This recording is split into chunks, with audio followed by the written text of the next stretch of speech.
প্রিয় শিক্ষার্থী, good morning. আমি খোকন চন্দ্র দে, প্রভাষক হিসাব বিজ্ঞান, সরকারি নজরুল কলেজ, ত্রিশাল, ময়মনসিংহ। আজকে তোমাদের ক্লাস নিব আমি ডিগ্রি সেকেন্ড ইয়ার। আমরা ইতিমধ্যে ক্লাস নিচ্ছি, তোমাদের বেশ কয়েকটা ক্লাস নিচ্ছি আমরা government Nazrul college, Trishal, Mymensingh. Online class lecture 4, BBS pass second year, subject intermediate accounting, আর চ্যাপ্টার হচ্ছে 7, plant asset, natural resource and intangible asset. আমরা এই অধ্যায়টা তোমাদের পড়িয়েছিলাম। তো আমরা ইতিমধ্যে এই অধ্যায় থেকে স্ট্রেট লাইন মেথডের অবচয়, তারপর আমরা শিখছি প্রোডাকশন আওয়ার মেথড, কীভাবে অবচয় বের করতে হয়, প্লাস আমরা জার্নাল শিখছি কীভাবে জাবেদা করতে হয়। আজকে আমরা শিখব নতুন একটা method, double declining balance method বা reducing balance method. Double declining balance method বা রিডিউসিং ব্যালেন্স মেথড অর্থ হচ্ছে দ্বিগুণ হ্রাসকৃত অবচয় পদ্ধতি বা রিডিউসিং ব্যালেন্স মেথড, হ্রাসকৃত যে পদ্ধতি। তো এই পদ্ধতিতে আমরা কিভাবে অবচয় বের করব সেটা আজকে আমরা শিখব। তারপর আমরা অবচয় বের করার পরে আমরা জার্নাল শিখব। জার্নাল আমরা গত ক্লাসে শিখছি, আজকে আমরা খতিয়ানে যাব। তো আমরা একটা অঙ্কের মাধ্যমে আমরা একটা যাই। ইস্টার্ন কনস্ট্রাকশন কোম্পানি পারচেজ এ মিক্সার মেশিন। একটা মিক্সার মেশিন ক্রয় করছে 2008 1 জানুয়ারি 2008 সালের জানুয়ারি মাসের 1 তারিখে কিনছে। কত টাকা? 4 টাকা 29,000, 29,000 টাকা দিয়ে একটা মেশিন কিনছিল। আবার বলছে এটার the machine is expected to have a useful life of 5 years। এই মেশিনটা প্রত্যাশা করতেছে তাদের জীবনটা কত বছর? 5 বছর। এবং রেজিডুয়াল ভ্যালু অফ টাকা কত? 2000 টাকা থাকবে রেজিডুয়াল ভ্যালু, অবশিষ্ট মূল্য বা ধ্বংসাবশেষ মূল্য, যে মেশিনটা নষ্ট হয়ে যাওয়ার পরও এই মূল্যটা থাকবে। কি চাইছি বলছি? Required double declining balance method. Double declining ব্যালেন্সে তোমাকে অবচয় বের করতে বলছে। তাহলে এটা বের করতে গেলে প্রথমে আমাদের যে কাজটুকু করতে হবে, অ্যানুয়াল ডিপ্রিসিয়েশন রেট বের করতে হবে।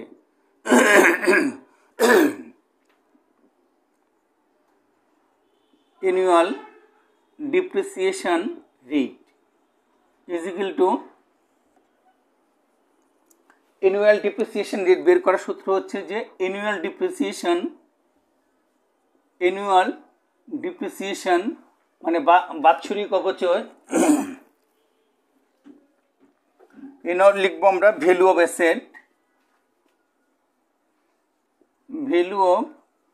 অ্যাসেট মাইনাস রেজিডুয়াল ভ্যালু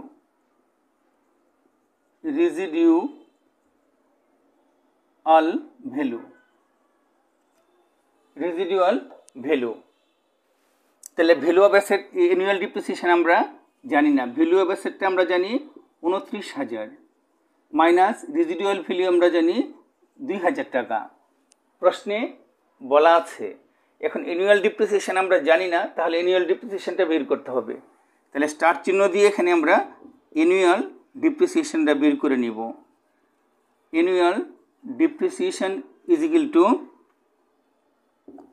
এটা সূত্র হচ্ছে value of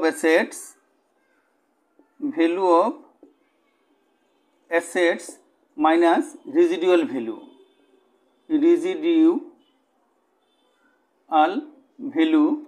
divided by useful life.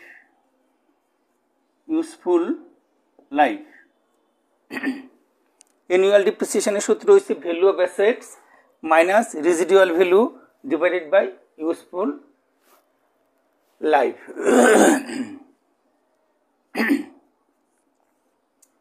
তাহলে ভ্যালু অফ অ্যাসেট কত? 29,000 মাইনাস 2,000, 29,000 মাইনাস 2,000, লাইফটা কত বছর? 5 বছর। তো যদি আমরা ভাগ করতে যাই, এটার মানটা কত আসবে দেখো।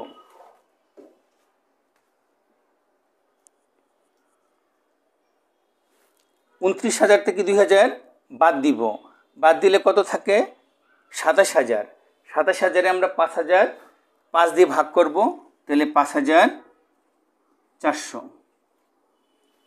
তাহলে বাৎসরিক অবচয় দাঁড়াইলো কত টাকা? 5,400। তাহলে 5,400 আমরা এই যে অ্যানুয়াল ডিপ্রিসিয়েশনের বরাবরে দিয়ে দিব, এই যে 5,400। আমি আবার বলছি, অ্যানুয়াল ডিপ্রিসিয়েশন রেট বের করতে গেলে সূত্র হচ্ছে annual depreciation divided by value of assets minus residual value. এখন অ্যানুয়াল ডিপ্রিসিয়েশনটা বের করবা, তোমরা এরকম একটা চিহ্ন দিবা, স্টার চিহ্ন দিবা। তাহলে অ্যানুয়াল ডিপ্রিসিয়েশন ইজ ইকুয়াল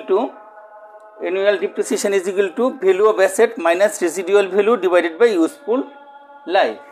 তাহলে annual value of asset 29,000, residual value 2,000, আর লাইফটা হচ্ছে 5 বছর। তাহলে তোমরা ক্যালকুলেটর ব্যবহার করো, তাহলে ভ্যালু অফ অ্যাসেট আসবে 29,000। আমরা যদি ক্যালকুলেটর ব্যবহার করি 29,000 মাইনাস 2,000, তাহলে মানটা কত থাকবে? 27,000। ভাগ করব কত দিয়ে? 5 দিয়ে। তাহলে ভাগ দেও 5, তাহলে চলে আসবে 5,400। এই যে 1 বছরের অবচয় আমরা বের করে ফেললাম 5,400। তো 5,400 আমরা সূত্রতে দিয়ে ফেললাম। এখন 5,400কে আমরা ভাগ করব কত দিয়া? 29,000 মাইনাস 2,000, তার মানে 27,000 দিয়ে ভাগ করব। তো 5,400 ভাগ কত দিব? 27,000। ভাগ দিলে যে ফলটা আসবে 0.2, এটাকে পার্সেন্টেজ মানে ইন্টু 100 দিব। 0.2কে যদি আমরা ইন্টু 100 দিয়ে পূরণ দিই তাহলে আসবে 20%। তাহলে এটার অবচয়ের হারটা আসবে 20%। তাহলে অ্যানুয়াল ডিপ্রিসিয়েশন রেটটা আসবে কত? বাৎসরিক অবচয় এর হারটা হচ্ছে তোমাকে 20%। এখন ডাবল ডিক্লাইনিং, ডাবল মানেই দ্বিগুণ। তাহলে আমরা ব্ল্যাকবোর্ডটা একটু মুছে নেই। এখন তাহলে নিচে লেখো ডাবল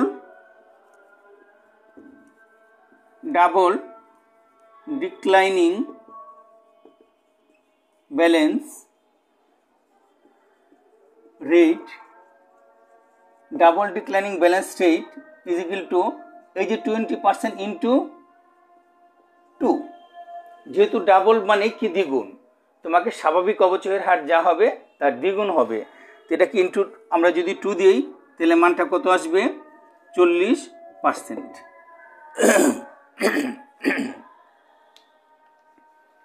তাহলে এটা মানটা কত আসবে? 40%। এটাকে আমরা বলবো দ্বিগুণ হ্রাসকৃত জের পদ্ধতি। স্বাভাবিক হারটা যা আসবে তার দ্বিগুণ হারে এটার অবচয় হবে। এখন আমরা মুছছি, যদি ডিপ্রিসিয়েশন শিডিউল তারা চায়।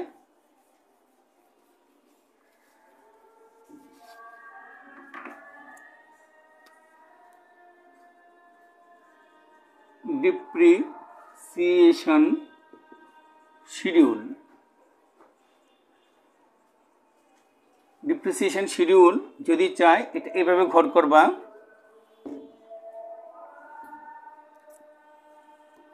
ইয়ার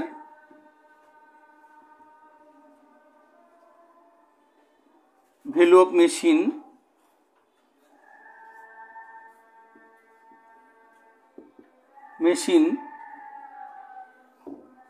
depreciation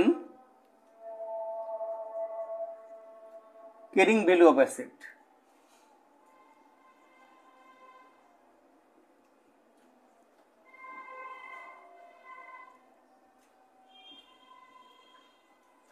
carrying value of assets, এখানে কি কি লিখবো আমরা?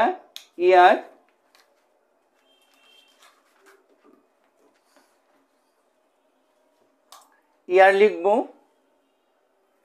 তারপর লিখবো value of machine depreciation carrying value of assets.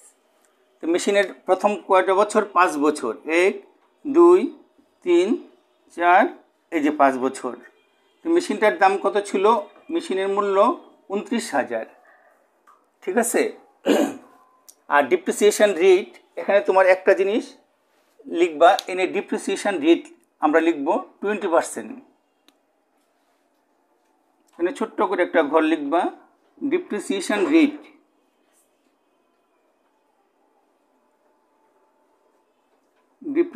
Rate যেটা আমরা বের করছি 40%। এই যে 40% আমরা দিয়ে দিব।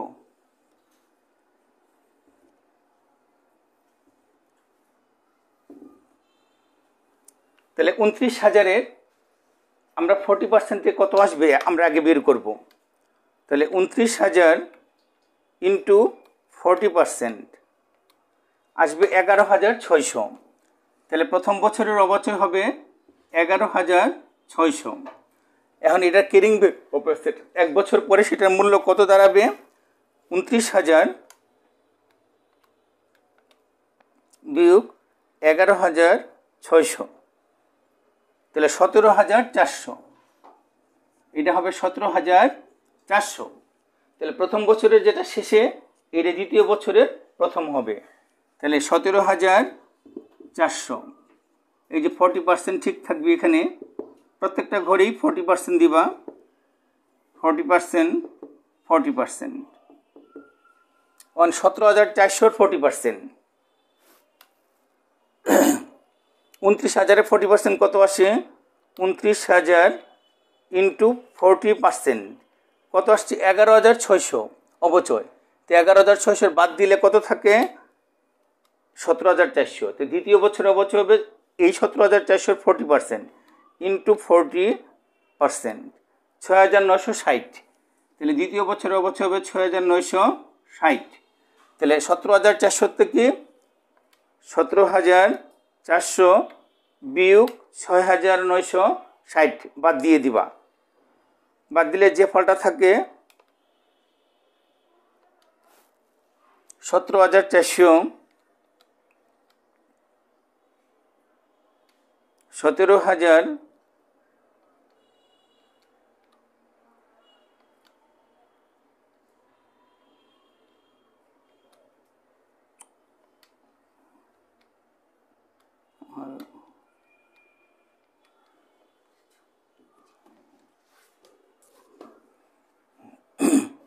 17,400 এটা যদি আমরা 40% করি 6,960।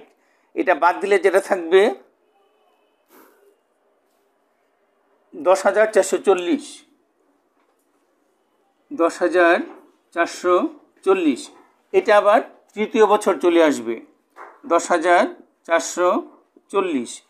এটার 40%, এটার 40% আসবে 4,176, 4,176। এই 4,176 বাদ দিলে থাকবে 6,264, 6,264। এই 6,264 আবার এখানে চলে আসবে 6,264। বুঝতে পারছো? এই 6,264-র 40% হবে 2,506, 2,506। 2,506 বাদ দিলে থাকবে 3,758, 3,758। এটা আবার প্রথম বছরে আসবে, পঞ্চম বছরের প্রথম 3,758। এটার 40% দিবা 1,758। এটা বাদ দিলে যেটা থাকবে 2,000। এই যে 2,000 আমাদের যে রেজিডুয়াল ভ্যালুটা মিলে যাবে। আমি আবার একটু তোমাদের রিভিউ করতেছি। প্রথম 29,000-এর 40% আসবে কত? ক্যালকুলেটর ব্যবহার করবা 11,600। তাহলে 29,000-তে 11,600 বাদ দিবা, বাদ দিলে যে ফলটা থাকবে এটা হচ্ছে 17,400। তো প্রথম বছরে যেটা শেষ, দ্বিতীয় বছরে শুরু হবে 17,400। এটার 40% আসবে 6,960। তার মানে দ্বিতীয় বছরে অবচয় হইব 6,960 টাকা। এটা আবার 17,400 বাদ দিয়ে দিবা, বাদ দিলে যে ফলটা থাকবে 10,440 টাকা। তাহলে দ্বিতীয় বছরের শেষে যেটা 10,440, এটা তৃতীয় বছরের শুরুতে চলে আসবে। এটার 40% করবা 4,176।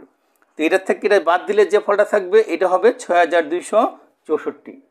এই 6,264 আবার চতুর্থ বছরের প্রথম চলে আসবে। এটা 40% দিবা 2,506। তার মানে চতুর্থ বছরের অবচয় হবে 2,506 টাকা। এই টাকাতে এটা বাদ দিবা, বাদ দিলে যে ফলটা থাকে 3,758। তাহলে 4 বছর পরে 3,758 টাকা থাকবে ক্যারিং ভ্যালু অফ অ্যাসেট। তো চতুর্থ বছরের শেষে যেটা থাকবে এটা পঞ্চম বছরের শুরুতে আসবে, এটা আসবে 40%। এটা 40%-এ অবচয় হবে 758। তাহলে পঞ্চম বছর অবচয় হবে তোমাকে 1,758। মানে এটা 1,758 এটা থেকে বাদ দেও, তাহলে পঞ্চম বছরের শেষে থেকে যাবে কত টাকা, 2000 টাকা। তাহলে রিজিডুয়াল ভ্যালু যে আমাদের 2000, এটার প্রমাণ সর্বশেষ পঞ্চম বছরে যে তোমার ঠিক থাকবে। তো এভাবে আমরা অবচয় করব, আর গত ক্লাসে আমরা যেভাবে জাবেদা তোমাদের করিয়েছিলাম ঠিক সেভাবেই আমরা জাবেদা করব। তো আজকে এই পর্যন্তই, আগামী ক্লাসে আমরা অন্য একটা টপিকসে কথা বলবো। তো ভালো থাকো, থ্যাংক ইউ ভেরি মাচ।